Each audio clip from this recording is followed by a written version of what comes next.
people think vocal coach. What does that mean? Well, there's a difference between a vocal coach and a voice teacher. Okay. And I think people refer to me as a vocal coach because I play the piano as well. Like a lot of times voice teachers don't play the piano or they don't play very well. But I was a classically trained pianist, so I kind of killed two birds with one stone, and I kind of think that that's why people enjoy coming to me. But also, I mostly do voice technique. So the difference between the two is that usually a technique person only focuses on the technique. But after I finish working on the technique with someone, I'll say, okay, now who are you talking to?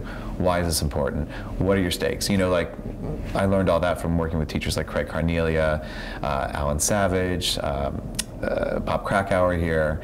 So all the classes I took, I try to apply, you know, to helping my students and what I know as an actor as well. You got the technique and the storytelling. And the storytelling, that's right. And you're able to combine them both. Yes. And if somebody comes to you and says, I really want to sing, and you go through an evaluation, what are you listening for in the instrument first on the technique side?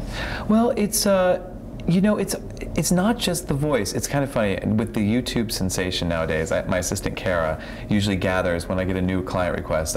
She gathers information for me on YouTube clips. So I actually don't even have to see them in person. I can kind of just look and see, and it's usually like a whole package thing, and knowing. If I get interested, I mean, that's the honest to God truth. If something makes me go, you know, that's really interesting. But it's listening for a naturalness of the voice, an ease of the performing, watching the way they connect to the material right off the bat, if they just are singing or if they're really an actor or not. And I also have two associates that I work with, so I can help them by sending them to one of them that I've trained myself. So, but I really listen for like timbre, tone.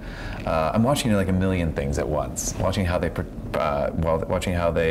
express the song, watching how they think, watching the way their body moves. You know, singing's a physical sport. It's like training Olympic athletes. So right. It's so body oriented. Seeing where they're blocked, seeing where. Yeah, I had a student the other day. She's been trying to get pregnant for a year, and her neck was so locked up. I said, you know what? You belt all the time. We're going to work your head tones. And belters hate working their head tones. You know, they never want to work their head voice. And she's like, no, I don't want to. I said, we're going to. And she said, no, I don't want to. I said, we're going to. So we started working it, and she started crying. And I said, you know what? If you work your head tones for the next 3 months, you're going to get pregnant. And she did.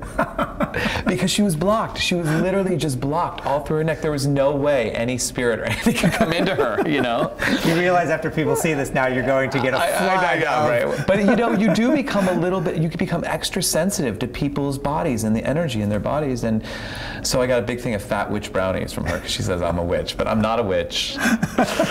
It's just intuition. You're the good witch. I'm the good witch, yes. Yeah.